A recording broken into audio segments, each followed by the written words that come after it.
বিসমিল্লাহির রহমানির রহিম। আমরা আল্লাহর বরকতময় নামে শুরু করছি। আমরা তার প্রশংসা করছি এবং তার মহিমা ঘোষণা করছি, ঠিক যেভাবে তার প্রশংসা ও মহিমা ঘোষণা করা উচিত। আমরা তার সকল সম্মানিত রাসূলদের ওপর শান্তি ও রহমত বর্ষণের জন্য দোয়া করছি, বিশেষ করে তাদের মধ্যে সর্বশেষ আমাদের প্রিয় নবী মুহাম্মদ সাল্লাল্লাহু তাআলা আলাইহি ওয়াসাল্লামের ওপর। 1447 হিজরির রমজান মাসের এই অষ্টম রাতে আমার নিজ দেশ ত্রিনিদাদ দ্বীপের ইসলামিক ব্রডকাস্টিং নেটওয়ার্কের স্টুডিও থেকে আপনাদের সবাইকে জানাচ্ছি আসসালামু আলাইকুম ওয়ারাহমাতুল্লাহি ওয়াবারাকাতুহ।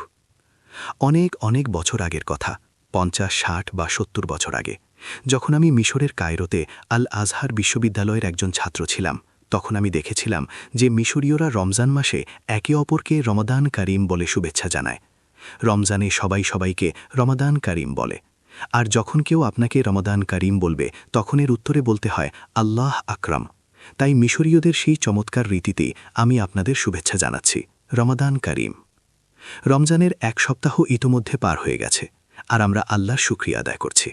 যিনি আমাদের রমজানের রোজা দান করেছেন, সেই মহান আল্লাহর শুকরিয়া আদায় করে আমরা কখনোই শেষ করতে পারব না। রমজানের রোজা উপহার দেওয়ার জন্য আমরা তার কাছে গভীরভাবে কৃতজ্ঞ। এটি এমন এক রোজা যেখানে আমরা ভোরের আগে সেহরি খাই এবং সুবহে সাদিক থেকে সূর্যাস্ত পর্যন্ত পানাহার থেকে বিরত থাকে। আমার টাইপ 2 ডায়াবেটিস থাকায় সারাক্ষণই আমার খুব তৃষ্ণা পায়, তাই এবার আমি বেশ ভয়েই ছিলাম। আমার মনে হচ্ছিল জীবনে হয়তো এবারই প্রথম আমি রোজা রাখতে পারব না, আর এই ভেবে আমার খুব কষ্ট হচ্ছিল। তারপর আমি নিজেকে বললাম, প্রথম দিন অন্তত চেষ্টা করে দেখি এই বয়সে ডায়াবেটিস নিয়ে রোজা রাখা যায় কিনা। কিন্তু আলহামদুলিল্লাহ, আমি পুরো এক সপ্তাহ রোজা রেখেছি আলহামদুলিল্লাহ। এর জন্য আমরা আল্লাহর কাছে শুকরিয়া আদায় করছি। হ্যাঁ, খুব বেশি কষ্ট ছাড়াই আমি রোজাগুলো রাখতে পেরেছি।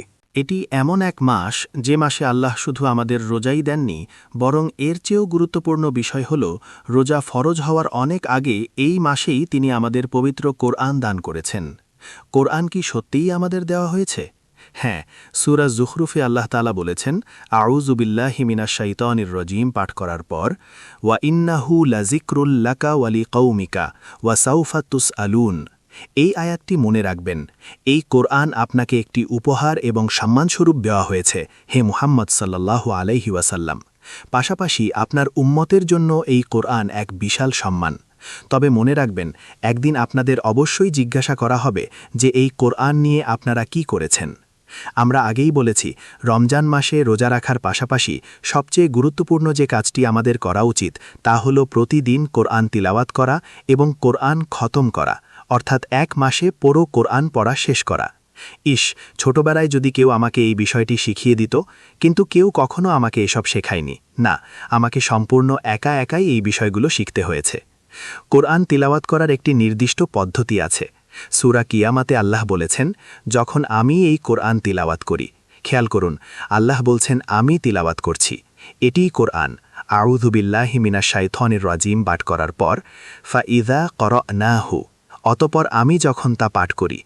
আর যখন আমি আপনার কাছে এই কোরআন তিলাওয়াত করি, হে মুহাম্মদ সাল্লাল্লাহু আলাইহি ওয়াসাল্লাম, ফাত্তাবি' কুরআনাহু, তখন আপনি সেই পাঠের অনুসরণ করুন, অর্থাৎ আপনাকে অবশ্যই সেই তিলাওয়াতের পদ্ধতি অনুসরণ করতে হবে। আমরা ইতোমধ্যে আলোচনা করেছি কিভাবে প্রথম দিন আমরা এক পারা জুজ পড়েছি, দ্বিতীয় দিন আরেক পারা পড়েছি এবং এভাবে এগোচ্ছি। তবে প্রথম 6 দিনের প্রতিদিন আমরা কোরআনের একটি পূর্ণ সূরা তিলাওয়াত করেছি। কোরআনকে সূরাগুলো থেকে ভাগ করেছেন, স্বয়ং আল্লাহ করেছেন। এর প্রমাণ কোথায়? প্রমাণ আছে সূরা বনী ইসরাঈলে, আল ইসরা। কোরআনান ফারাকনাহু, আমি এই কোরআনকে বিভিন্ন সূরায় বিভক্ত করেছি। ওয়া কোরআনান ফারাকনাহু লিতাকরাআহু, আমি এই কোরআনকে শুধু গবেষণার জন্য সূরাগুলোতে ভাগ করিনি, না, আমি এটি তিলাওয়াত করার জন্যই সূরাগুলোতে বিভক্ত করেছি। তাই তিলাওয়াতের সুবিধার জন্য একটি সূরাকে বিভিন্ন অংশে ভাগ করার মতো বোকামি, মাফ করবেন শব্দটি ব্যবহারের জন্য, আমরা করি না। আমরা এত বোকা বা গুনাহগার নই, একেবারেই না। আমরা সবসময় সম্পূর্ণ সূরাটি তিলাওয়াত করি।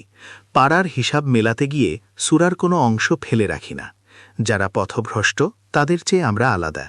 তাই প্রথম রাতে আমরা সূরা আল ফাতিহা এবং সম্পূর্ণ সূরা আল বাকারা তিলাওয়াত করেছি। আমি ইতোমধ্যে আপনাদের কাছে এটি ব্যাখ্যা করেছি। তবে প্রথম 6 রাতের প্রতিটিতে আমরা একটি করে দীর্ঘ সূরা পড়েছি। আর আমি আপনাদের এটাও বুঝিয়ে বলেছি কেন আমরা প্রথম 6 রাতে একটি করে দীর্ঘ সূরা তিলাওয়াত করেছি? কারণ এগুলো মহাবিশ্ব সৃষ্টির সেই 6 দিনের সাথে সামঞ্জস্যপূর্ণ, যাতে করে কোরআন তিলাওয়াত করার সময় আমরা একটি পবিত্র সময় বা ঐশী সময়ের মাঝে বসবাস করতে পারি।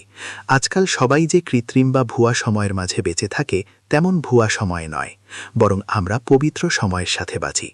আর এই পবিত্র সময় আমরা সবচেয়ে দীর্ঘ সূরা দিয়ে শুরু করেছিলাম, কারণ আমরা আল্লাহর সাথে আদ-দাহার বা অনন্ত সময়ের সেই যাত্রা শুরু করেছি। ঠিক এই কারণেই প্রথম সূরাটি সবচেয়ে দীর্ঘ। আমার কথায় কোনো ভুল থাকলে দয়া করে আমাকে শুধরে দেবেন। তারপর আমরা বলেছি যে প্রথম 6টি সূরা ছিল 6টি দীর্ঘ সূরা, যা সৃষ্টির সেই 6 দিনকে স্মরণ করিয়ে দেয়। সপ্তম দিনে আমাদের তিলাওয়াতে 2টি সূরা ছিল, আর আজ রাতেও আমাদের 2টি সূরা রয়েছে। সেগুলো হলো সূরা ইউনুস এবং সূরা হুদ। আমরা দোয়া করি আল্লাহ সুবহানাহু তাআলা যেন সেই সব মানুষকে বরকত দান করেন যারা রমজানের প্রতি রাতে কুরআন তিলাওয়াত করছেন, এবং তিনি যেন আমাদের সমস্ত গুনাহ মাফ করে দেন। আপনাদের ধন্যবাদ। ওয়াসসালামু আলাইকুম ওয়া রাহমাতুল্লাহি ওয়া বারাকাতুহু।